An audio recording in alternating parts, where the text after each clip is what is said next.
1. Top.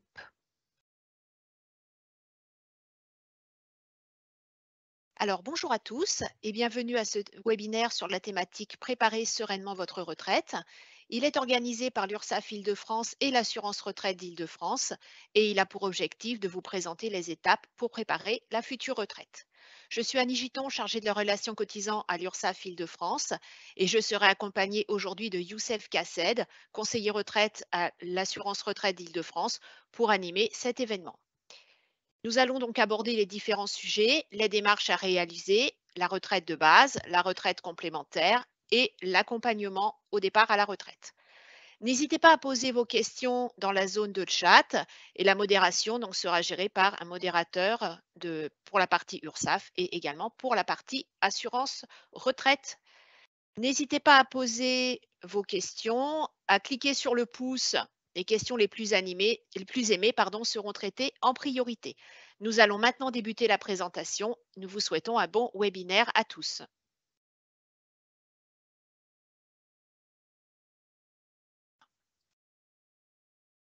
Alors, l'ordre du jour, donc les démarches préalables, consulter son relevé de carrière, estimer le montant et optimiser ses droits, déposer la demande de retraite, les conditions, la retraite de base, la retraite complémentaire et l'accompagnement. L'URSSAF. Donc, quelles sont nos missions? D'abord, la collecte des cotisations pour assurer le financement de la protection sociale au quotidien. Un rôle de contrôle pour garantir les droits sociaux et l'équité entre tous les acteurs. Et également un rôle d'accompagnement pour les employeurs et les entrepreneurs pour le bénéfice du développement économique et social. Donc, à quoi sert l'URSSAF? Donc, d'un côté, on a la collecte des cotisations sociales de 25 millions de salariés et 9,8 millions d'employeurs et d'entrepreneurs. Et donc, en contrepartie, il y a une redistribution de ces cotisations aux 900 organismes qui existent. Donc, on en cite quelques-uns, l'assurance maladie, l'assurance retraite, la CAF, l'UNEDIC, qui sont donc chargés de vous verser des prestations sociales. Je vais laisser la parole à mon collègue Youssef pour l'émission de l'assurance retraite. Alors, merci Annie. Donc, l'émission de l'assurance retraite. Donc, en fait, la caisse de retraite va gérer pour vous plusieurs thématiques tout au long de votre carrière. La première, c'est qu'on va suivre la carrière de chaque personne. Ça signifie qu'en fait, dès que quelqu'un va travailler, qu'elle soit salariée ou indépendante, on va lui créer un compte spécifique avec un numéro de sécurité sociale. Et donc, comme ça, on va pouvoir alimenter sa carrière tout au fil de sa vie. On va aussi s'occuper du passage à la retraite, préparer la retraite, puisque ça regroupe pas mal de thématiques. Et ça va permettre, en fait, de pouvoir proposer des rendez-vous à l'ensemble des assurés à certains moments clés de la vie, où on va pouvoir vous expliquer un petit peu où vous en êtes, ce que vous avez acquis dans votre carrière et quelle sera votre future retraite. Tout ça, ça peut se faire par le biais de rendez-vous, soit en entreprise, soit directement en ligne. L'assuré va prendre rendez-vous dans son espace personnel et pourra obtenir donc un entretien où on verra un petit peu toute sa carrière. Les caisses de retraite aussi, elle va assurer le suivi et le paiement de la retraite, bien sûr. Une fois que la personne aura demandé sa retraite, elle va recevoir une information écrite qui lui précise le montant et donc elle va être payée chaque mois par l'organisme. Donc, dans cette optique et pour que tout ça se passe bien, on va accompagner les entreprises. On va pouvoir faire des rendez-vous directement dans votre structure, si vous le souhaitez, par l'intermédiaire de vos ressources humaines. Vous pourrez demander à la caisse de retraite d'avoir des interventions pour les salariés. Et enfin, on va aider aussi les retraités, en particulier ceux qui sont fragilisés, en leur proposant toute une série de mesures, soit pour prévenir les accidents, pour que la retraite se passe dans les meilleures conditions. On va proposer tout un panel d'activités pour qu'elle se passe au mieux, cette retraite. Donc, sur la diapositive suivante, on va regarder un petit peu comment ça se passe et les démarches qu'il faut faire pour pouvoir l'obtenir. Alors, un petit rappel des principes du système de retraite français, c'est un système particulier dans le monde entier. Il y a 4 grands principes dans ce système. Vous les connaissez. C'est un régime qui est obligatoire. Ça signifie que dès que vous commencez à travailler, vous allez être inscrit d'office, en fait, et votre employeur va déclarer ça auprès de l'URSSAF. C'est un système aussi qu'on appelle par répartition. Alors ça, c'est une notion, pour faire simple, ça veut dire que les actifs, ceux qui travaillent aujourd'hui, payent la retraite de ceux qui sont devenus retraités. Et comme ça, chaque génération va faire le nécessaire. On a aussi un principe qui est important, c'est le principe de la solidarité. Ça signifie par exemple que lorsqu'on va rencontrer des périodes particulières dans la vie, je pense notamment aux périodes de maternité, ou si on a un accident de travail, ou par exemple si on fait son service militaire, on va pouvoir avoir des périodes qui vont être comptabilisées pour la retraite, et ça va venir donner des trimestres dans la carrière pour ces périodes précises. Et enfin, c'est un système qui est contributif. Alors ça, c'est l'aspect le plus important, c'est que le montant que vous cotisez va permettre de constituer l'essentiel de votre retraite. Et donc, ça veut dire que vous payez en fait des cotisations pour obtenir votre droit à la retraite. Donc ici, on vous a fait un petit cochon, hein, où on vous représente les éléments de la retraite. On voit que c'est composé de deux éléments principaux. La retraite de base, qui correspond à l'assurance retraite. On va retrouver ça sous forme de revenus cotisés à l'année et sous forme de trimestres dans la carrière. Et vous avez aussi un ensemble de caisses de retraite complémentaires, soit qu'on est indépendant ou salarié. On va cotiser soit à l'une, soit à l'autre, hein, en fonction de son statut. Et donc, ça va compléter la retraite de base, les deux systèmes étant obligatoires. Alors, le système de retraite français. Donc, d'un côté, on a des personnes en activité qui versent des cotisations annuelles, donc qu'ils soient travailleurs indépendants, employeurs ou salariés. Ces cotisations sont immédiatement utilisées pour financer les retraites. Donc là, sur notre petit schéma, on a un actif qui paye des cotisations, retraite de base, retraite complémentaire, et qui permet donc de reverser, hein, et d'ouvrir des nouveaux droits à la retraite pour les salariés et les travailleurs indépendants. Ces droits sont alimentés donc sur le relevé de carrière individuel. Ces droits donc arrivent avec les données individuelles de la DSN, donc déclaration de salaire, hein, pour les salariés, et les cotisations sociales personnelles des travailleurs indépendants. Alors, donc merci Annie, hein. Donc on a vu avec l'URSSAF comment va se constituer le relevé de carrière. Et nous, on va voir plus en détail, qu'est-ce qu'un relevé de carrière et à quoi il sert? En fait, le principe est assez simple, hein. Ça va reprendre l'ensemble des données de votre parcours professionnel et sur le relevé de carrière, vous allez avoir une vision globale de tout ce que vous avez fait au cours de votre vie. Comment on peut obtenir ce relevé de carrière? Donc, c'est une sorte de photographie, hein, de toute votre activité professionnelle. Donc, il y a 2 éléments. Soit vous allez attendre l'envoi automatique qui est fait par les caisses de retraite, hein, à certains moments de la vie. Ou alors, tout simplement, si vous voulez le consulter, plus rapidement, vous allez vous rendre sur le site, l'assurance-retraite.fr, par exemple. Il y a aussi info-retraite.fr ou la CIPAS.fr, selon votre statut, et vous allez pouvoir avoir accès à ce relevé de carrière. Sur la page suivante, donc, ce qui est intéressant, c'est qu'on voit que comment ça se présente, hein, quand vous arrivez dans votre espace personnel, selon le site que vous êtes allé, choisir, vous allez avoir le relevé de carrière qui va apparaître sous format numérique, un peu comme on le voit à l'écran. On a plusieurs éléments. On voit qu'il y a la carrière qui est reprise. On peut regarder, comme c'est indiqué, chaque année, ce qu'on a fait, dans la carrière. On va pouvoir détailler après les années par période, hein, et on va pouvoir avoir une description plus fine des périodes et de ce qu'on a fait, à quelle entreprise on a cotisé. Et enfin, vous allez avoir une synthèse, hein, de la carrière. Une fois qu'on a fait la synthèse entre la carrière et les périodes, des droits que vous avez acquis. Et ça va vous dire, par exemple, combien de trimestres il reste à faire. Et c'est quand même un élément important, surtout aujourd'hui. Sur la suite, donc, on voit que si on rentre dans le détail, donc, on voit qu'on va aller sur le site, par exemple ici, inforetraite.fr. On voit que si on va sur la carrière, on a une sorte de fresque qui reprend, la carrière de la personne avec un jeu de couleurs qui va lui permettre de regarder assez rapidement, quand est-ce qu'elle a travaillé, quand est-ce qu'elle n'a pas travaillé. Ça va permettre, on va le voir, d'aller plus finement dans les périodes. Une fois qu'on voit sur la diapositive suivante, ce qu'on a fait plus précisément, ça va permettre de voir, par exemple, si quelque chose a été oublié ou en fait, si les années correspondent bien à la réalité.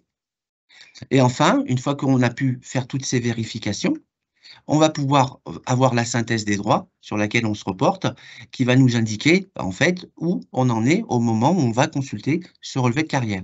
Donc c'est très intéressant. Je vous invite à le faire, assez régulièrement, hein. Il ne faut pas avoir peur d'y aller.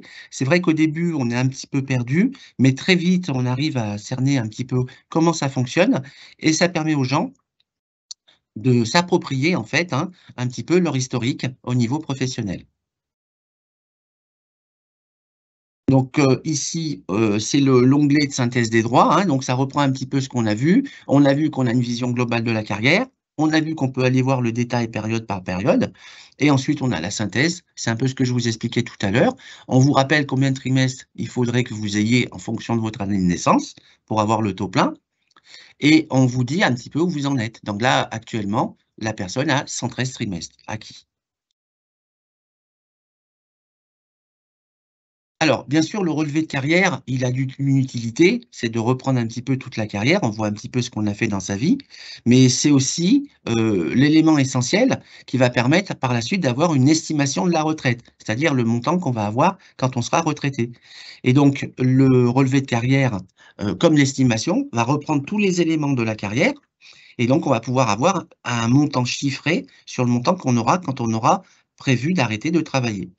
Alors, c'est construit de la même façon, hein, pour l'obtenir. Il y a 2 façons. Soit à partir d'un certain âge, ici on vous le dit, hein, 55 ans, 60 ou 65 ans, on va obtenir des envois automatiques. Et donc la personne n'a pas besoin de demander.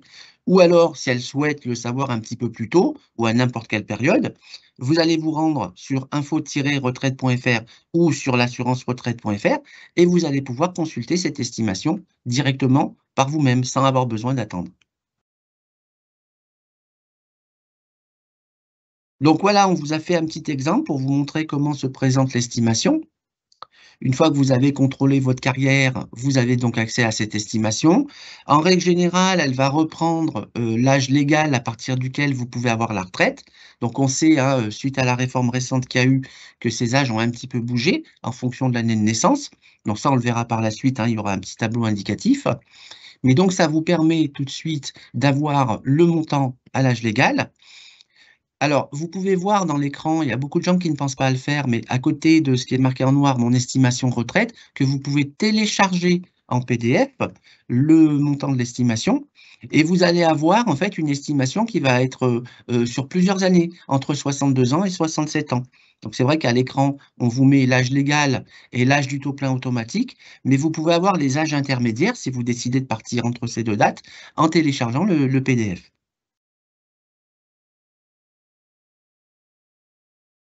Voilà, on le voit bien là. Donc sur la diapositive suivante, alors qu'est-ce qu'on va retrouver? Alors c'est un élément important ça, parce que c'est vrai qu'avec toutes les réformes ou les questionnements qu'on peut avoir légitimement, hein, même sans la réforme, des fois on est un petit peu perdu et on ne sait pas trop à quel moment on doit faire des démarches. Donc vous pouvez, dans cet esprit, préparer un petit peu ce cycle en vous inscrivant sur mon agenda retraite. Donc c'est gratuit, c'est assez simple, hein. En quelques instants, vous pouvez vous rendre sur le site l'assurance-retraite.fr et vous allez vous inscrire sur cet agenda. L'intérêt, en fait, c'est que ce service est gratuit et en fait, dans le temps, automatiquement, vous allez avoir, bah, par exemple, 4 ans avant, vous allez consulter votre relevé de carrière, vous allez pouvoir estimer votre retraite et automatiquement, le service en ligne va vous envoyer des informations, soit que vous aurez demandé, soit tout simplement parce que vous vous rapprochez de l'âge de la retraite, pour pouvoir vous aiguiller et que vous n'oubliez pas, ben, certaines périodes importantes ou certaines actions à faire, tout simplement. Alors bien sûr, une fois qu'on a vu rapidement, parce que c'est toujours un peu rapide, hein, quand on voit les éléments, le relevé de carrière, l'estimation de pension, pour pouvoir rentrer dans les détails ou avoir des explications, parce que quelquefois, on ne comprend pas forcément tous les éléments, hein, de ces documents, vous allez pouvoir avoir des entretiens personnalisés.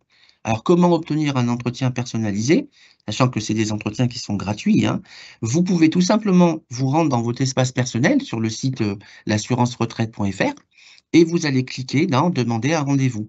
L'intérêt pour vous, c'est qu'au-delà des choses générales qu'on va vous dire sur la retraite, on va pouvoir prendre en compte votre situation personnelle et vous donner des éléments plus importants qui vous concernent vous seulement.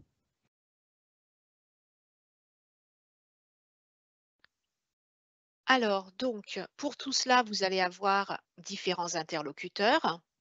Donc, que vous soyez salarié ou travailleur indépendant, donc depuis janvier 2020, hein, la protection sociale des indépendants a été confiée au régime général. Donc, pour la partie cotisation, c'est l'URSSAF, l'interlocuteur. Pour la partie santé, c'est l'assurance maladie avec le site amélie.fr. Et pour la retraite, donc l'assurance retraite, la CNAV. Si vous êtes profession libérale, alors il y a une petite différence au niveau de l'interlocuteur pour la retraite. Pour les cotisations, cela reste l'URSSAF avec le site donc ursaf.fr ou auto-entrepreneur.ursaf.fr pour les auto-entrepreneurs. Pour la santé, on est toujours avec la caisse primaire d'assurance maladie. Et pour la retraite, donc l'interlocuteur change suivant la profession que vous exercez. Donc pour les professions libérales, la CIPAV. Pour la Caisse des barreaux français, la CNBF, et on a également la CNAV-PL. Donc je vais relaisser la parole à Youssef qui va reprendre la suite. Merci. Donc dans l'objectif toujours de préparer sa retraite, une fois que vous aurez consulté votre carrière, que vous aurez fait une estimation, vous allez peut-être vous apercevoir qu'il vous manque certaines périodes. Parce que, peut-être vous n'aviez pas travaillé, enfin, quelle que soit la raison, vous étiez peut-être parti à l'étranger ou vous avez fait des études et donc dans cette optique-là, on va pouvoir quand même récupérer certaines périodes. C'est ce qu'on appelle les rachats. Donc, le but et la finalité des rachats, hein, comme c'est indiqué, c'est que ça va permettre la validation des périodes pour lesquelles vous n'avez pas cotisé et comme ça, on va récupérer un certain nombre de trimestres. Alors, pour savoir combien ça coûte, parce que c'est une question légitime, vous allez pouvoir toujours vous rendre dans votre espace personnel, hein, et utiliser tout simplement le service simuler le coût d'un rachat ou, quand on est indépendant, hein, simuler le coût d'un rachat trimestre Madelin. Et donc, tous ces éléments, ça va vous permettre de savoir en temps réel, en quelques clics, le montant que ferait le coût d'un rachat et surtout, ça vous permet d'avoir ce qu'on appelle le taux plein. Donc, c'est une notion qu'on va reprendre par la suite, mais ça veut dire tout simplement que vous allez avoir une retraite qui sera pleine, pas minorée.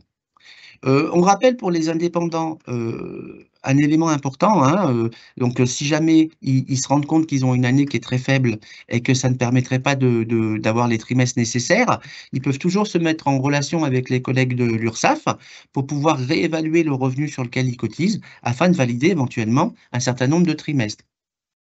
Sachant que dans le cas où il n'y aurait pas, de revenus, ce qui peut arriver, hein, pour un indépendant, vous avez quand même une cotisation minimale, sauf si vous êtes auto-entrepreneur, hein, qui est un cas particulier, mais dans tous les autres cas d'indépendants, vous allez avoir une cotisation minimale qui va vous permettre quand même de valider au moins 3 trimestres par an, si vous payez bien sûr toutes vos cotisations, sociales. Donc là, on a vu un petit peu comment ça s'argumente, la carrière. Maintenant, on va essayer de vous expliquer comment déposer la demande de retraite. Et donc dans cet esprit, bien sûr, il est important de rappeler un certain nombre de règles qui sont assez simples, hein. Souvent les gens nous demandent à quelle date. Donc on vous rappelle que c'est toujours le premier d'un jour, d'un mois qu'on peut partir à la retraite. On ne va pas partir le 15 ou le 18, c'est toujours le premier jour d'un mois. Un autre élément, même si vous avez un âge à partir duquel vous pouvez avoir à la retraite, il ne faut pas oublier qu'il faut en faire la demande. La retraite n'est jamais attribuée automatiquement. Donc n'oubliez pas de faire votre demande, hein. C'est recommandé quelques mois avant, en principe 4 à 6 mois avant, de façon à ce qu'on puisse faire le nécessaire du traitement et des règlements dans un délai raisonnable, hein. Donc, comme je l'ai dit tout à l'heure, si jamais vous avez peur qu'il manque quelques trimestres, en particulier pour les indépendants, vous pouvez demander un recalcul de vos cotisations sociales, hein, en contactant l'URSSAF. Et eux, en fait, ils vont fixer des nouvelles bases de calcul qui vont vous permettre éventuellement de rajouter les trimestres qui seraient nécessaires. Sur la page suivante, donc, on voit en fait que c'est assez simple, hein, pour déposer sa demande. Souvent, on se pose la question. Donc, il suffit, si vous êtes outillé informatiquement, d'aller 4 mois avant la date que vous avez choisie. Vous allez aller sur le site l'assurance-retraite.fr et donc tout simplement, en vous connectant à votre espace personnel, vous allez cliquer sur «Demander ma retraite». Et ensuite, vous suivez tout le processus qui est indiqué. Et automatiquement, donc votre demande va être mise en place chez un gestionnaire qui va traiter la demande. Alors bien sûr, on peut le voir sur la prochaine diapositive, il arrive qu'on n'ait pas Internet, hein, donc ça peut arriver. Donc vous inquiétez pas, les étapes sont toujours un peu les mêmes. 4 mois avant le départ prévu, donc vous faites la demande. Ensuite, en second lieu, on va se retrouver donc pendant le traitement, on va savoir un petit peu comment ça se passe, puisqu'on va pouvoir suivre par Internet l'avancement de la demande, hein. On verra qu'on a le dossier qui sera à l'état en cours de traitement. En troisième lieu, enfin, quelques semaines avant la date qu'on aura choisie, on va recevoir une notification qui va nous préciser le montant de la retraite qu'on va toucher de façon définitive. Et enfin, bah, quatrièmement, on va avoir le paiement, simplement, qui va suivre automatiquement chaque mois, qui sera réglé à l'assuré. Donc, comme je vous l'ai indiqué tout à l'heure, les gens qui n'ont pas internet, s'ils ne peuvent pas déposer en ligne, bien sûr, ils peuvent faire la demande de retraite, hein.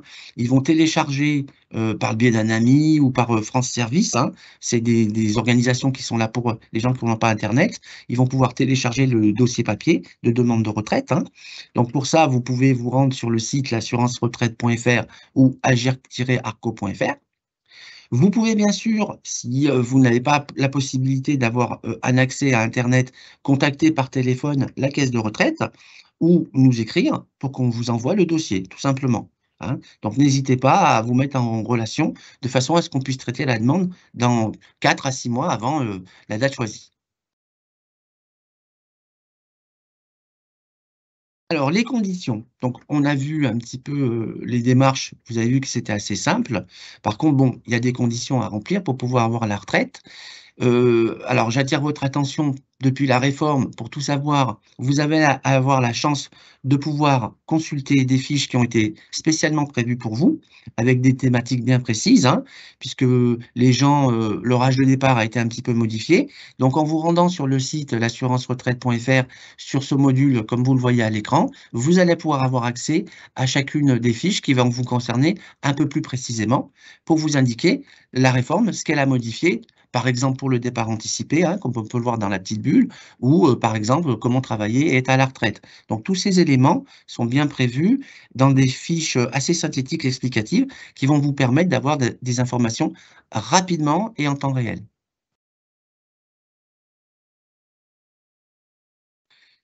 Donc, on le sait tous, suite à la réforme des retraites, on a vu qu'il y a eu un recul progressif de l'âge de la retraite qui a été mis en place. Donc ce recul progressif de l'âge légal, à partir duquel on peut avoir la retraite, il va être petit à petit reculé entre 62 jusqu'à 64 ans. Donc comme c'est indiqué, à raison de 3 mois par génération pour les personnes qui sont nées à compter du 1er septembre 61 jusqu'au 31 décembre 1967. Tous les gens qui seront nés à partir de 68, eux, forcément, ils vont avoir 64 ans d'office. Ça sera leur nouvel âge légal.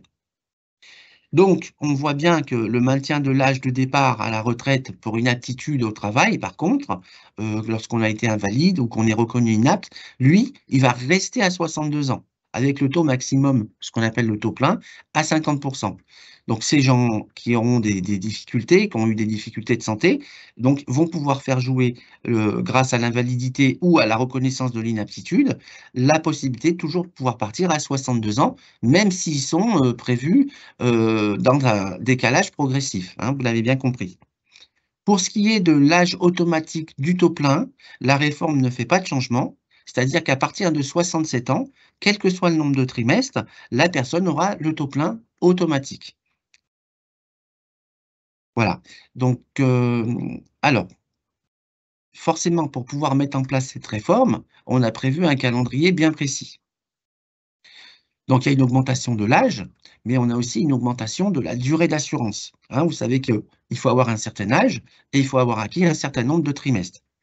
Donc, l'augmentation de la durée d'assurance, elle va augmenter à raison d'un trimestre par an pour les gens qui sont nés entre 61 et 64. Donc, on voit bien sur le tableau qui est à votre droite que, par exemple, quelqu'un qui est né en 63, il a une augmentation de sa durée d'assurance de un trimestre, puisqu'il va passer de 169 dans l'ancienne version, suite à la réforme, à 170. Donc, vous vous reportez au tableau en fonction de votre année de naissance et vous voyez combien de trimestres il faudra faire en plus, hein, en fonction de l'année de naissance que vous avez. Donc, la durée en fait d'assurance requise pour avoir le taux plein, progressivement, elle va être portée à 43 ans, c'est-à-dire à 172 trimestres.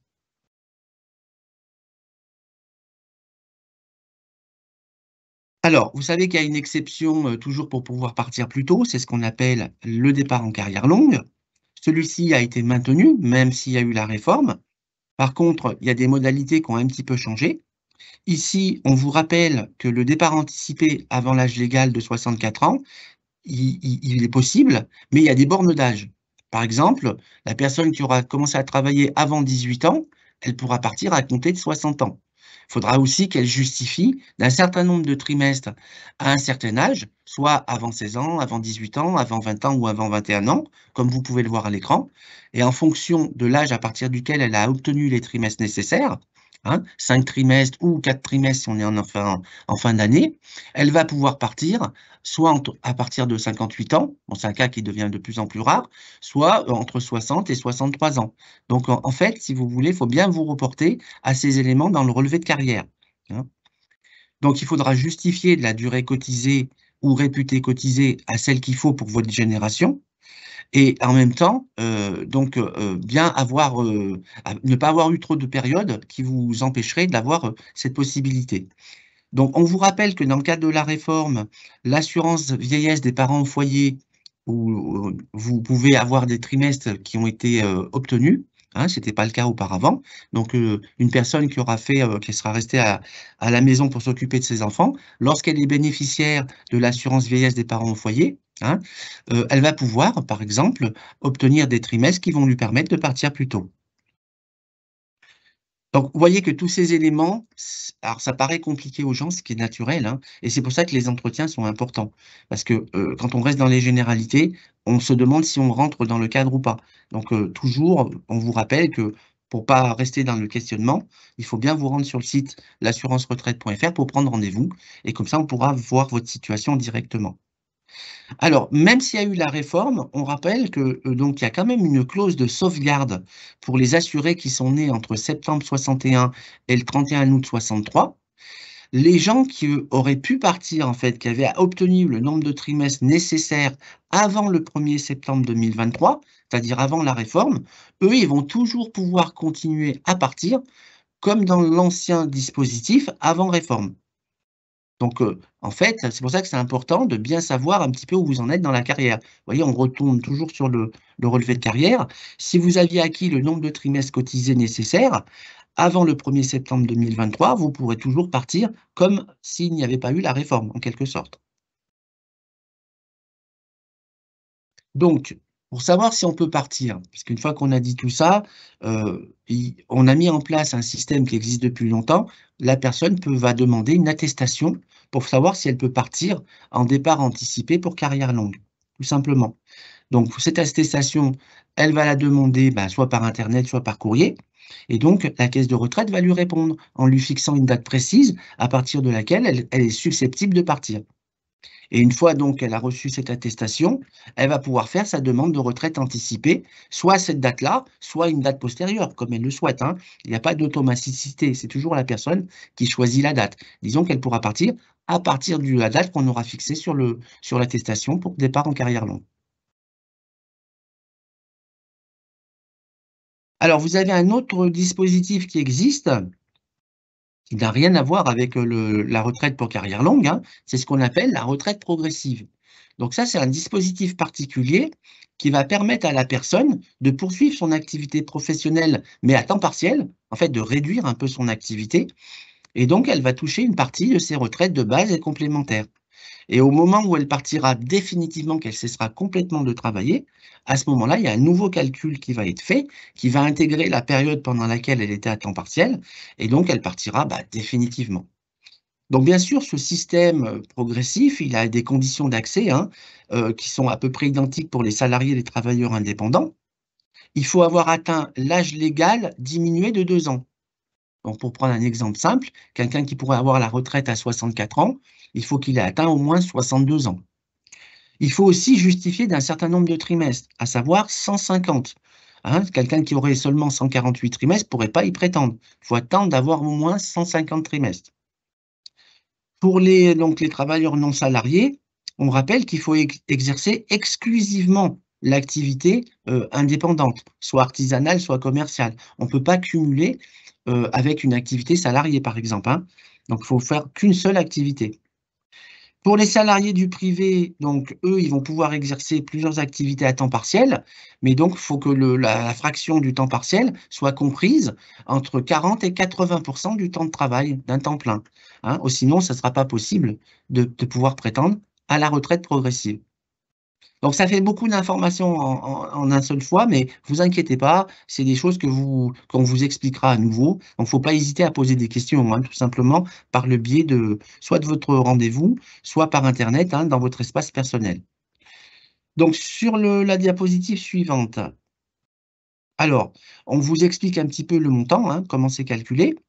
Donc, le calcul de cette retraite progressive, il va être fait sur la base des droits que vous avez acquis au moment où vous demandez la retraite progressive. Ici, on vous fait un exemple. Donc, la personne, elle a 40% d'activité en moins. Donc, elle va avoir un versement, en fait, qui va correspondre aux 40%.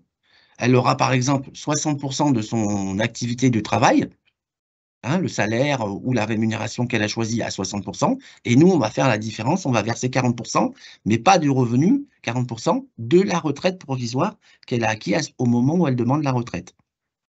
Donc, pour le travailleur non salarié, techniquement, il y a une petite différence.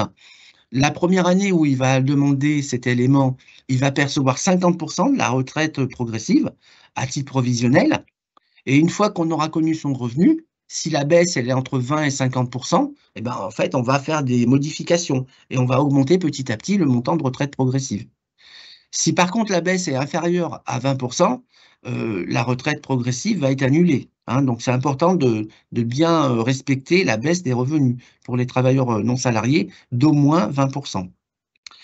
Pour le salarié, donc comme c'est indiqué, ben, s'il y a une cessation d'activité, c'est-à-dire que la personne, elle ne travaille plus, on va suspendre la retraite progressive, tout simplement, hein. Donc c'est bien, faut bien prendre conscience que ce système-là, c'est parce qu'il y a une continuité du travail. Même si on réduit le pourcentage de temps de travail, il faut bien continuer à travailler. Voilà pour la retraite progressive, donc je pense que c'est pas mal. On va voir la suite. Donc là, on va essayer de vous expliquer un petit peu plus la retraite de base, parce que c'est vrai que c'est une notion qui n'est pas toujours très claire pour tout le monde. Donc, on va rentrer un peu plus dans le détail pour que vous sachiez un petit peu de quoi il retourne. Donc, cette retraite de base, elle est composée de quoi? Elle est composée de trimestres qui ont différentes qualifications.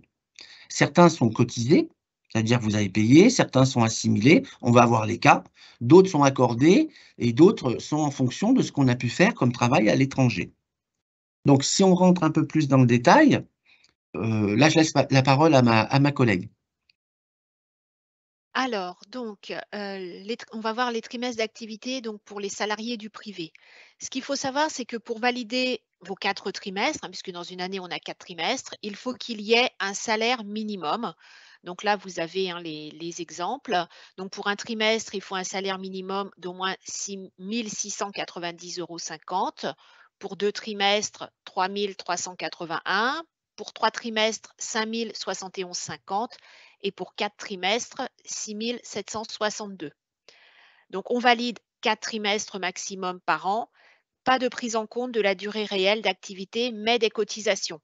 C'est-à-dire que on peut très bien exercer une activité en travaillant que 6 mois par exemple, mais si le revenu a suffi pour valider les 4 trimestres, on validera quand même les 4 trimestres, même si la personne n'a pas travaillé une année complète. Une particularité pour les auto-entrepreneurs. Donc là, on a un tableau. Suivant votre profession, il y a le chiffre d'affaires à réaliser donc pour valider les 4 trimestres. Donc on va prendre un exemple, hein, quelqu'un qui fait de la vente, donc c'est la première ligne. Pour avoir ces 4 trimestres, il faut que la personne ait réalisé un chiffre d'affaires d'au moins 20 740. Donc il faut que le chiffre d'affaires ait été déclaré bien sûr au niveau des URSSAF et également que les cotisations en rapport aient été réglées. Donc après, vous avez, hein, dans le tableau, vous regardez, suivant la profession que vous exercez, le montant du chiffre d'affaires à réaliser n'est pas forcément le même. Donc je vais relaisser la parole à Youssef pour parler des trimestres assimilés. Merci. Donc on a pu voir hein, les trimestres cotisés, donc on voit bien que c'est important, hein, comme ça on sait combien de trimestres on acquiert et comment c'est fait. On a aussi d'autres trimestres, les trimestres assimilés. Donc c'est des trimestres qui vont compter hein, pour la retraite de base, sauf que ceux-là ne sont pas cotisés, mais on va quand même les accorder, hein, c'est un peu le principe de la solidarité, dans un certain type de cas. Et ici à l'écran, on voit les situations. Bah, quand la personne va être malade, elle va toucher par exemple des indemnités journalières, et en fonction du nombre de jours qu'elle aura obtenu, si elle a assez de jours, on va lui donner un trimestre assimilé au titre de la maladie, par exemple. C'est le cas aussi pour les gens qui seront en invalidité, qui vont obtenir des trimestres assimilés pour la période d'invalidité. De même, il y a d'autres situations, comme vous pouvez le voir, hein, le service militaire, pour ceux qui ont fait le service militaire. Donc, ça va être des périodes qui vont être valorisées, pas en trimestres cotisés, mais en trimestres assimilés qui vont compter pour la retraite de base, de même que les allocations chômage.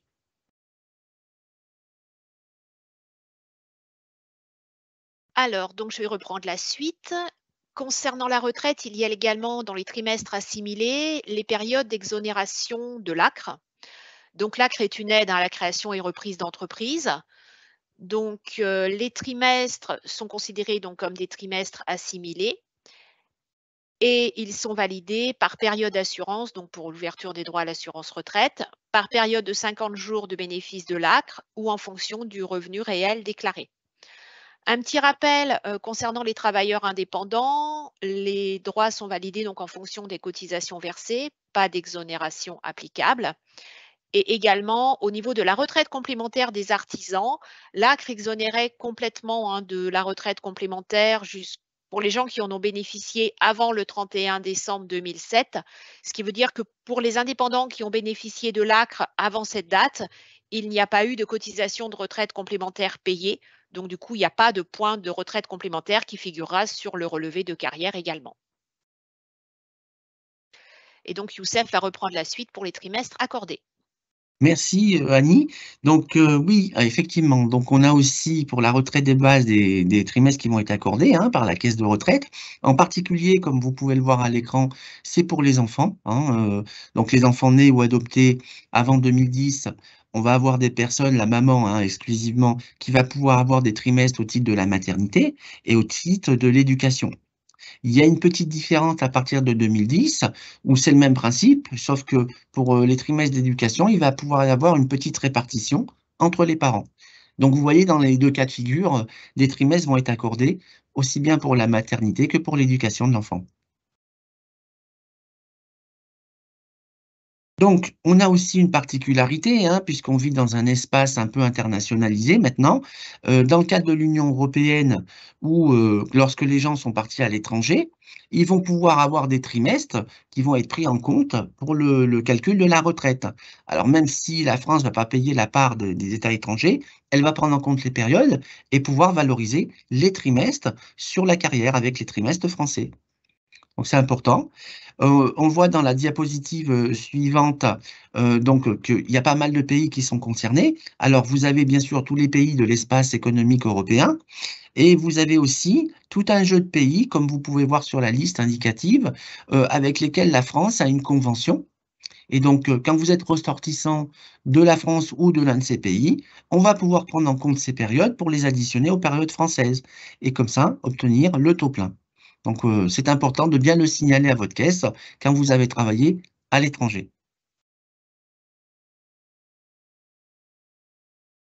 Voilà, donc on a vu un petit peu la retraite de base, tous les éléments qui vont la constituer, c'est-à-dire les trimestres qui vont compter, aussi bien cotisés qu'assimilés. Bon, une fois qu'on a vu ça, souvent, on nous pose la question de savoir comment est calculée cette retraite de base. Donc, on a voulu vous faire le calcul, hein, tout simplement. Ici, vous pouvez reprendre la formule. Donc, la retraite de base, comme c'est indiqué, on va prendre les 25 meilleures années que vous avez fait. Hein, on va en faire une moyenne, ce qu'on appelle le revenu annuel moyen.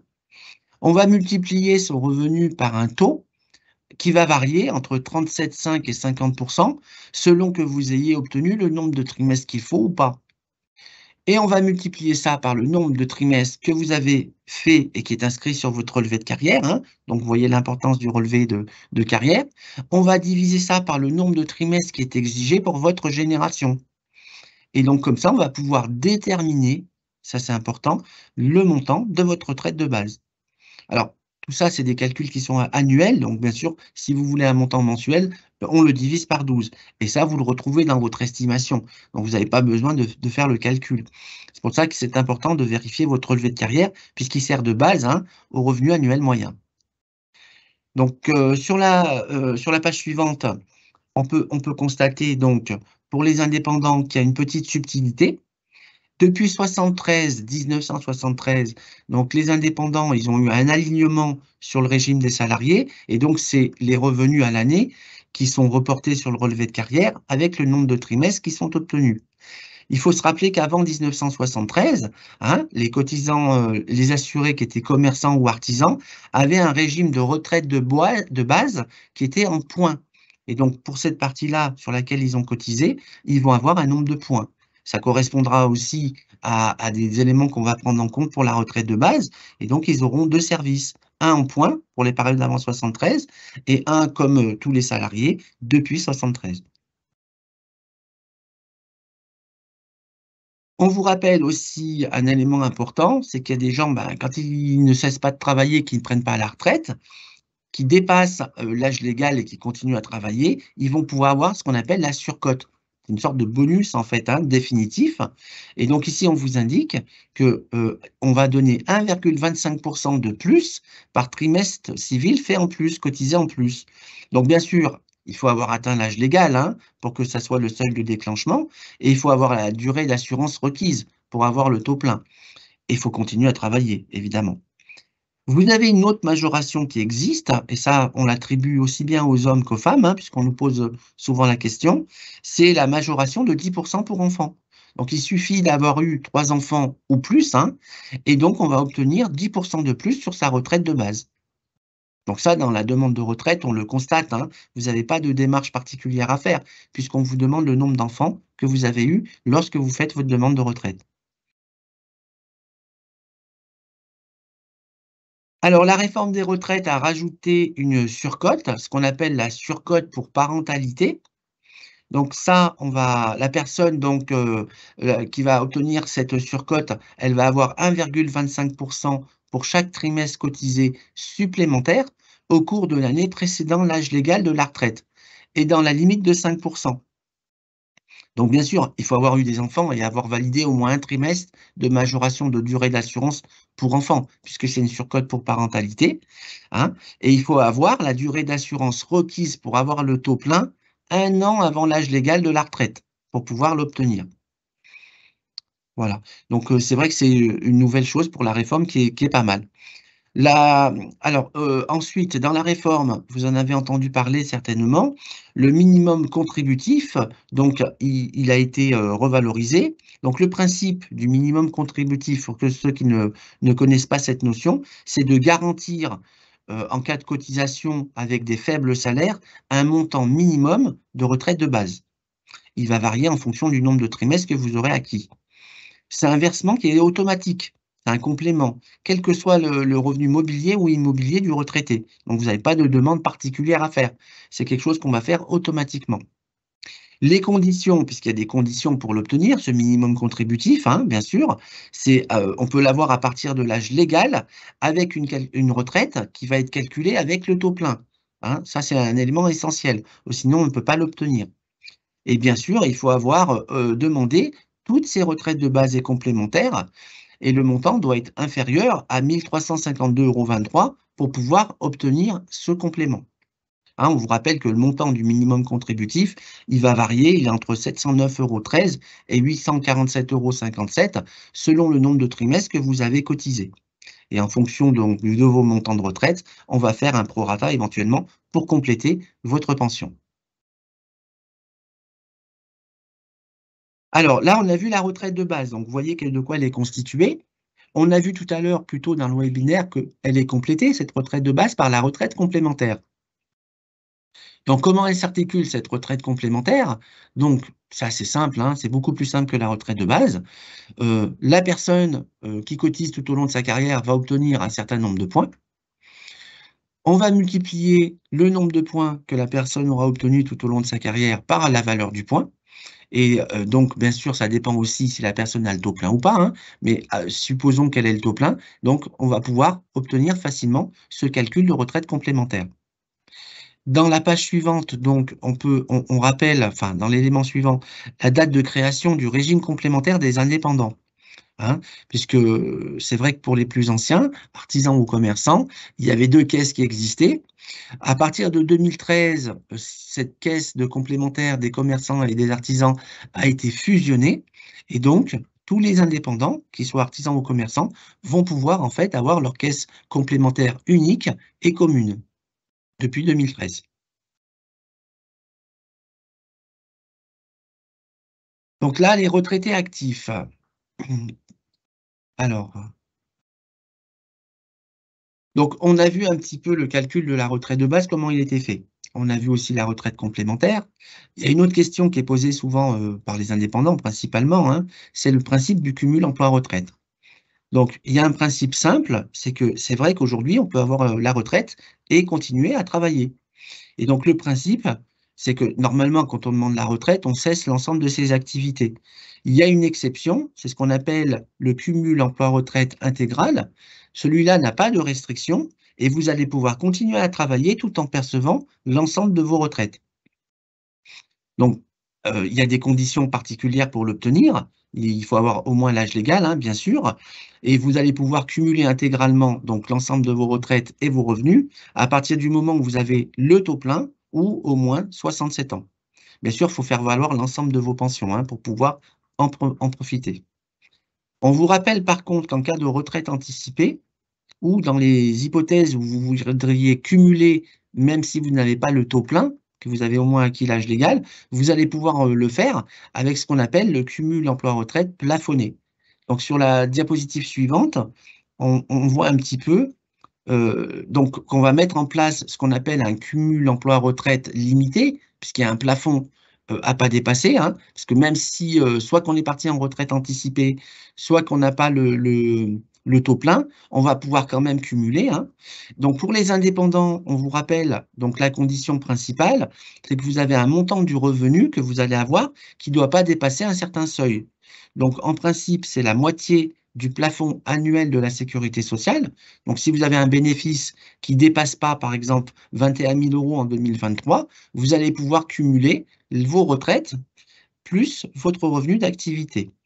Alors, il y a une particularité puisqu'il y a des zones, ce qu'on appelle les zones de revitalisation rurale ou les quartiers prioritaires de la ville, où là, le plafond va être plus élevé et vous allez pouvoir cumuler vos revenus d'activité avec un revenu qui, lui, là, ne devra pas dépasser 43 992 € par exemple en 2023.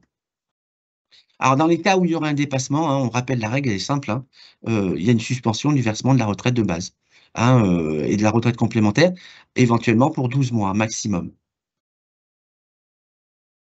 Bon, après, le but de cumuler, c'est pas de dépasser le plafond, bien sûr, hein, mais ça vous permet quand même d'avoir vos retraites tout en continuant l'activité. Alors, dans le cadre de la réforme, le cumul emploi-retraite depuis depuis cette réforme, donc il permet l'attribution d'une seconde retraite, en fait, hein, puisqu'il faut savoir que précédemment, lorsqu'on était en cumul emploi-retraite, on cotisait, mais c'était à fonds perdu. On n'avait pas de nouvelle retraite. Là, maintenant, les choses ont changé et donc on va pouvoir vous attribuer une seconde retraite. Alors par contre, le montant maximum, il sera égal à 5 du plafond annuel de la sécurité sociale et ce sera possible qu'une seule fois, la nouvelle retraite. Si on recesse sa nouvelle activité, qu'on reprend une autre activité, on ne pourra pas avoir une troisième retraite.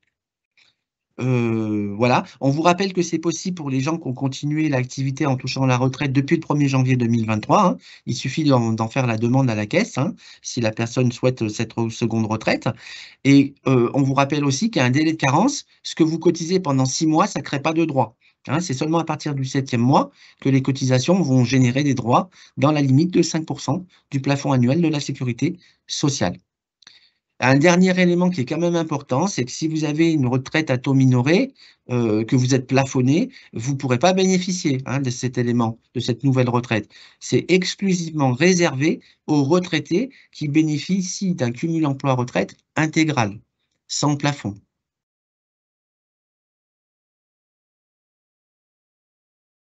L'accompagnement.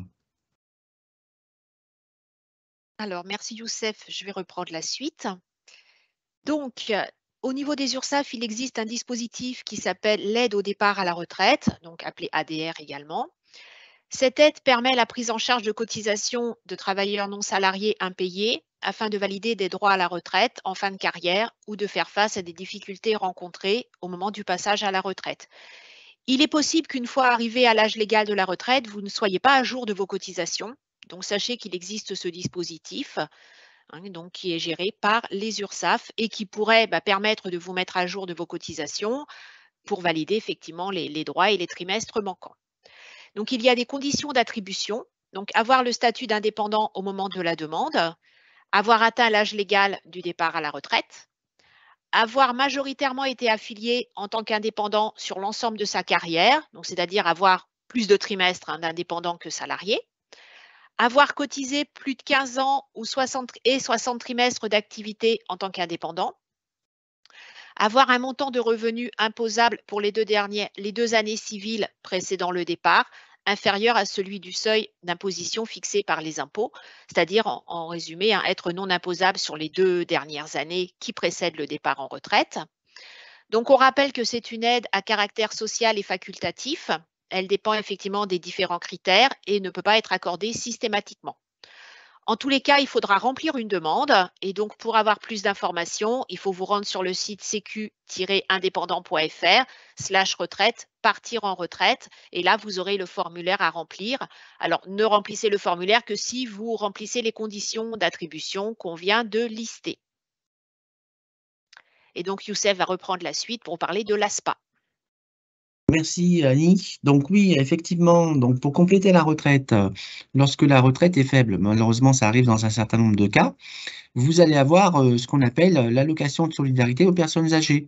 C'est un complément de ressources qui va vous permettre d'avoir une meilleure pension. Donc, il y a des conditions à remplir qui sont cumulatives, aussi bien au niveau des ressources, il y a des seuils à ne pas dépasser qui sont réévalués chaque année. Il faut avoir aussi une condition de résidence, il faut habiter en France, et il faut avoir à minima un certain âge si on n'a pas été reconnu inapte, c'est-à-dire aujourd'hui 65 ans. Le montant de l'ASPA, en fait, ensuite, il va être variable en fonction de votre situation familiale, selon que vous êtes seul ou en couple, et en fonction de vos ressources. Donc, si vous voulez connaître votre éligibilité, vous pouvez vous rendre sur mes-aide.gouv.fr pour essayer de faire une simulation. En cas de doute, n'hésitez pas, toujours à la même optique, de prendre rendez-vous avec un conseiller retraite pour voir si vous rentrez dans la possibilité d'obtenir cette aide. Donc ici, on a souhaité vous rappeler qu'il y a des offres de services que vous pouvez avoir directement en ligne, bien sûr sur le site l'assurance-retraite.fr. Si vous avez des questions, que vous n'avez pas Internet, vous pouvez toujours nous contacter à l'adresse qui est indiquée, la CNAV Assurance Vieillesse Île-de-France CS 70 009 93 166 Noisy-le-Grand Cedex pour les gens qui habitent en Île-de-France. Et sinon, vous pouvez toujours nous appeler au 39 60 si jamais vous n'avez pas d'autres possibilités. Donc, pour la partie URSSAF, donc, on rappelle effectivement les sites sur lesquels vous pouvez vous rendre pour obtenir des informations et services en ligne. Donc, sur ursaf.fr, sécu-indépendant.fr, auto-entrepreneur.ursaf.fr pour les auto-entrepreneurs. Et par téléphone, vous pouvez nous joindre au 36 98. Donc, nous arrivons à la fin de la présentation. On va maintenant prendre un petit moment pour répondre à vos différentes questions. Les modérateurs donc, vont nous lire les questions. S'il y a beaucoup de questions, nous ne pourrons peut-être pas répondre à toutes. On va essayer d'en traiter le plus grand nombre.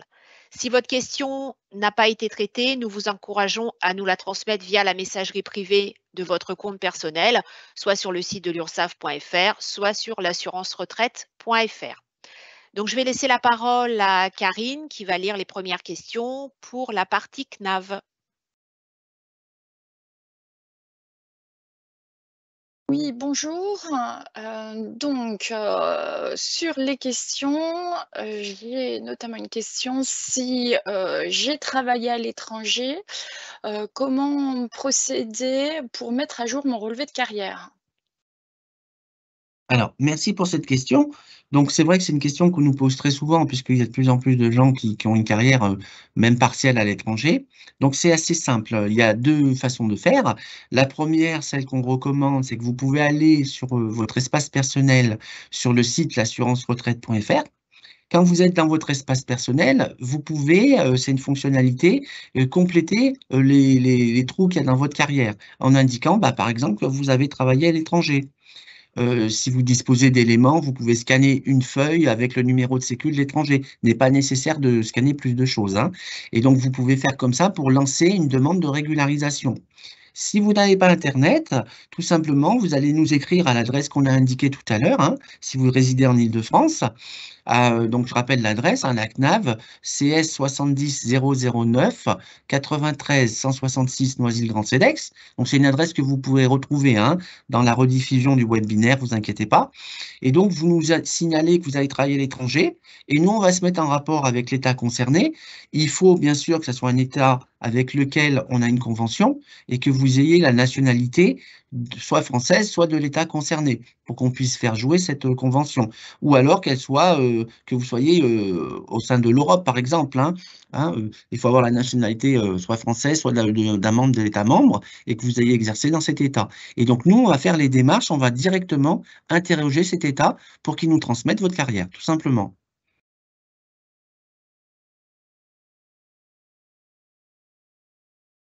Merci Youssef. J'ai une autre question concernant la retraite anticipée pour carrière longue. J'ai Mhm. Gérald qui se pose la question, où télécharger cette demande d'attestation?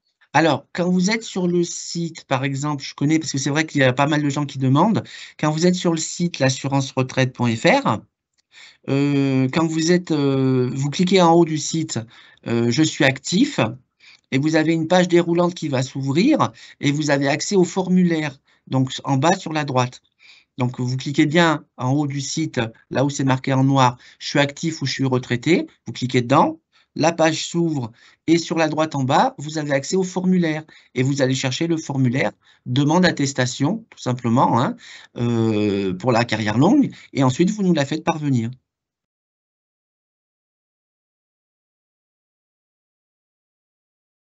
Alors, j'attire juste un point, bien sûr, il faut avoir quand même un certain âge, hein. Si vous êtes trop jeune, évitez de l'envoyer parce qu'il faut quand même qu'on ait un certain nombre de trimestres cotisés. Donc, si vous avez moins de 55 ans, c'est un peu trop tôt pour envoyer ce type de demande, hein.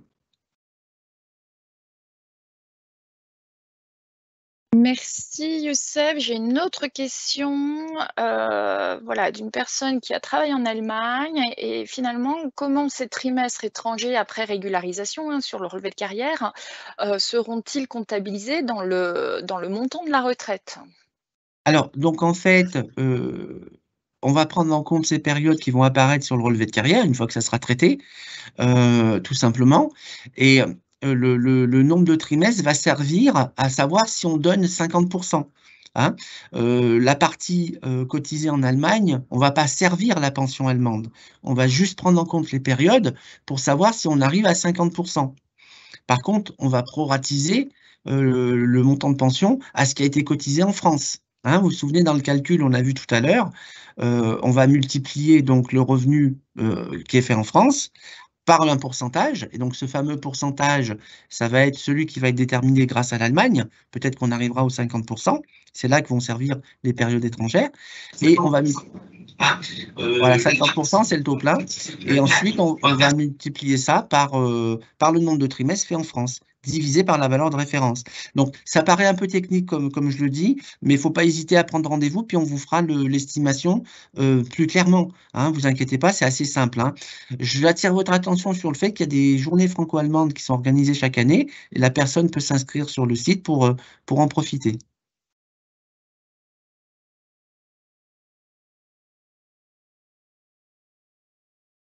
Une autre question peut-être? Oui, oui, oui, oh, il y en a plein, Youssef. Il y a Herbert, peux-tu revenir sur les explications concernant le cumul emploi-retraite, Mhm. notamment, quand est-ce que finalement on peut retravailler, chez son ex-employeur? Alors, on peut toujours travailler chez son ex-employeur quand on bénéficie du cumul emploi-retraite intégral. En clair, ça veut dire, Si on a le taux plein et l'âge légal, on peut toujours continuer à travailler chez lui. On va juste acter une cessation, en faisant un avenant au contrat de travail, hein, puisqu'il faut bien qu'il y ait une cessation, même s'il y a une reprise le lendemain, hein. Ça, c'est la personne qui va voir ça avec l'employé, mais pour avoir le cumul emploi-retraite intégral, sans plafonnement, sans qu'il soit limité, c'est possible en fait, hein, il suffit de se mettre en rapport avec l'employeur, lui expliquer qu'on souhaite faire ça. Bon, après l'employeur est libre d'accepter ou de refuser, hein. Il n'y a pas de Là-dessus, nous, on n'intervient pas. Mais c'est tout à fait possible à partir du moment où on a l'âge et le nombre de trimestres nécessaires pour avoir le taux plein. Si ce n'est pas le cas, là, c'est un autre dispositif et vous êtes obligé de changer d'employeur ou d'interrompre pendant 6 mois. Donc c'est un peu plus compliqué. Mais là, de la même manière, pour pas rentrer dans un cas trop précis, il vaut mieux prendre rendez-vous et on voit la carrière réelle de la personne. Mais les principes, voilà, c'est ceux que je vous ai expliqués.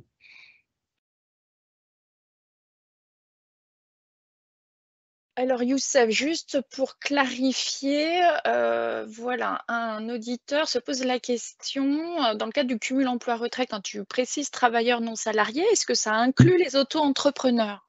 Alors, en fait, il faut bien comprendre une chose avec les travailleurs non salariés, c'est que les auto-entrepreneurs, c'est une catégorie de travailleurs non salariés. Ce sont des En fait, si vous voulez, on devrait dire travailleurs non salariés pour tous les indépendants, y compris les auto-entrepreneurs.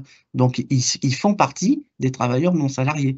Ils ont une particularité parce qu'ils sont en micro-entreprise, mais ça reste avant tout des travailleurs non salariés. Donc ils sont bien inclus dans toutes les mesures pour les travailleurs non salariés. Est-ce que ça répond à la question? Oui, je pense, impeccable. Peux-tu clarifier, on a une petite question de Guy, comment les hommes peuvent récupérer des trimestres éducation pour les enfants? Est-ce que tu peux revenir et reclarifier tout cela? Alors, on a vu que si les enfants sont nés avant 2010, ils pourront pas, puisque c'est attribué exclusivement à la mère, d'accord? Si les enfants sont nés à partir, de 2010, par exemple en 2015, hein, je dis n'importe quoi, il faut savoir qu'il y a un délai qui est très restreint pour pouvoir faire cette répartition. C'est la loi qui est comme ça, hein, c'est pas nous qui décidons et il faut que la personne fasse la demande quand l'enfant a 4 ans jusqu'à ses 4 ans et demi. Si elle fait la demande plus tard, on ne pourra pas lui attribuer les trimestres, hein, pour éducation. Donc vous voyez, il y a des délais qui sont très contraints. Donc c'est vrai que c'est une demande qu'il faut faire dans un délai, assez court pour les hommes. D'autant qu'ils peuvent pas avoir autant de trimestres d'éducation. Tous les trimestres de maternité sont toujours pour la mère, quoi qu'il arrive, et les trimestres d'éducation, ils peuvent en avoir 2 maximum, s'ils ont bien fait la demande dans le délai imparti.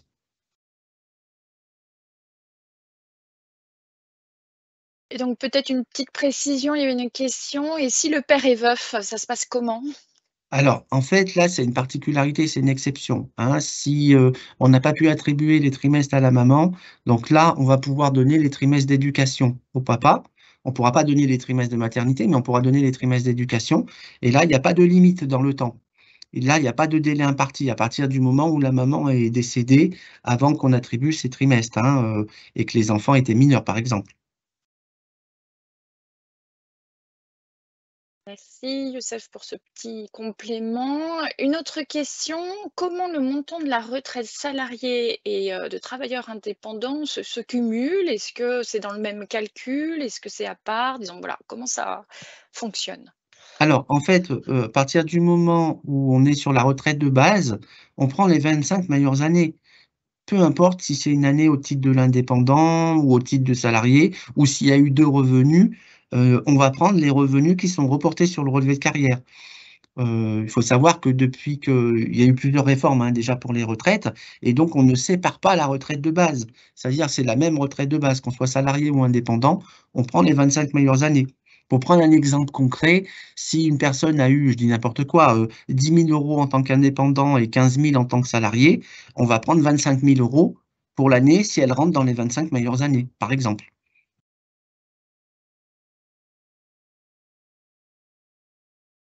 Merci pour ces explications. Alors, on a Patrice qui s'interroge sur son service militaire. Il s'étonne que ce dernier soit pas présent sur son récapitulatif de carrière. Du coup, que doit-il faire? Alors, c'est important de rappeler une notion, les caisses de retraite sont destinataires des informations comme vous. Elles vous restituent dans le relevé de carrière ce qu'elles ont reçu, mais c'est pas elles qui sont à l'origine de la transmission de l'information.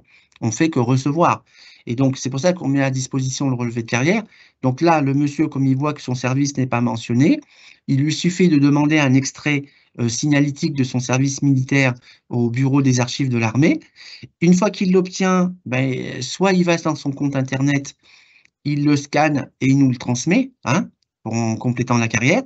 Soit s'il n'a pas internet, il fait une copie et puis il nous l'envoie par courrier, hein, à l'adresse indiquée dans le webinaire s'il habite en Île-de-France. Si vous n'habitez pas en Île-de-France, je vous rappelle que vous contactez votre CARSAT régional. CARSAT, c'est caisse régionale, hein, au niveau régional, pour les gens qui ne sont pas en Île-de-France. OK, on va revenir sur le sujet des enfants. Voilà, est-ce que les estimations proposées intègrent les enfants et sinon que faut-il faire? Alors, c'est important quand vous faites une simulation de personnaliser l'estimation et de simuler les enfants. On vous les donnera toujours, mais on a vu tout à l'heure la particularité de la personne qui est veuve et qui aura les trimestres que la maman n'aurait pas pu avoir, par exemple, puisqu'elle est décédée trop tôt. C'est pour ça que dans les estimations, il faut personnaliser et vous rentrez les enfants.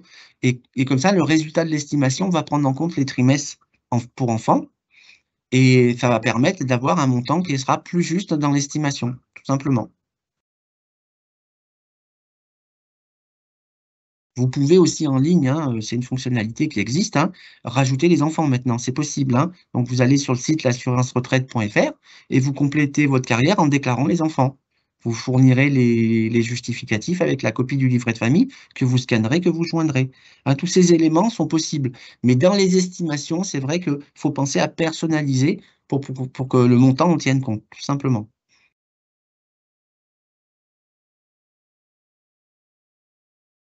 Merci pour ces précisions et peut-être une dernière, parce que là, il est déjà une dernière. Voilà, on a un participant qui nous indique être bénéficiaire d'une pension d'invalidité et il s'interroge comment cela va se passer pour lui pour la retraite et notamment aussi pour son activité en tant qu'auto-entrepreneur. Donc, il perçoit une pension d'invalidité, il travaille en auto-entreprise. Comment ça va se passer pour sa retraite?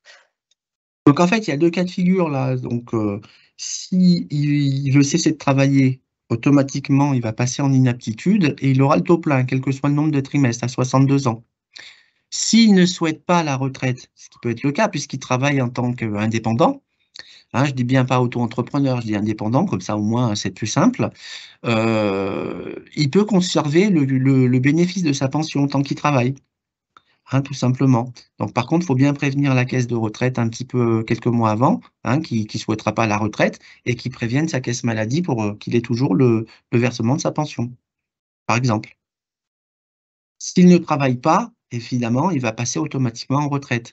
À ce moment-là, il faut bien qu'il pense à toujours à vérifier que la demande soit bien faite, hein. En principe, on vérifie, on prévient la personne qui est invalide, mais la question centrale, c'est est-ce qu'il va travailler ou pas? S'il travaille pas, ben, automatiquement, il passera en inaptitude et il sera à la retraite à 62 ans. S'il travaille plus, s'il travaille, il a le choix, mais il faut qu'il prévienne les organismes, tout simplement.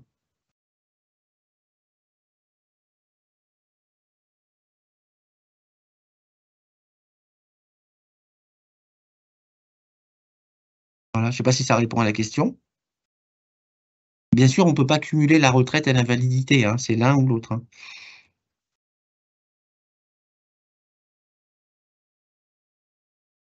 Voilà.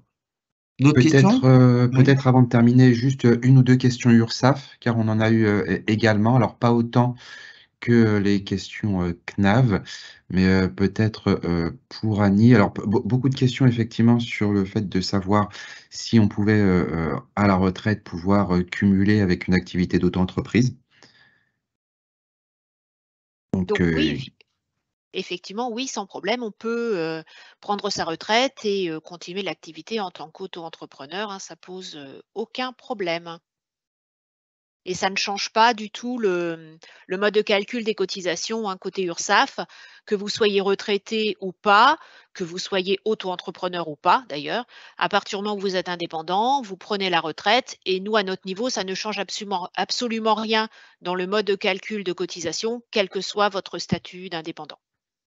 Voilà, bah, ça répond en même temps à une autre question qui était en cas de reprise d'activité libérale, comment sont calculées les cotisations URSSAF? Ouais. Donc, merci Annie, tu fais d'une pierre deux coups. Voilà. Alors par contre, j'ai une question de Gilles R et j'ai pas vu sa question. Il est mécontent de ne pas avoir de réponse de l'URSSAF à sa question, sauf que je ne trouve pas sa question initiale. Donc on va regarder dans le déroulé, mais je n'ai pas cette question. Voilà, pas voilà, toujours les mêmes thèmes en tout cas pour les questions concernant l'URSSAF. Alors je regarde très, très rapidement pour voir si j'ai à nouveau la question de Gilles R pour essayer de faire en sorte de lui apporter une réponse.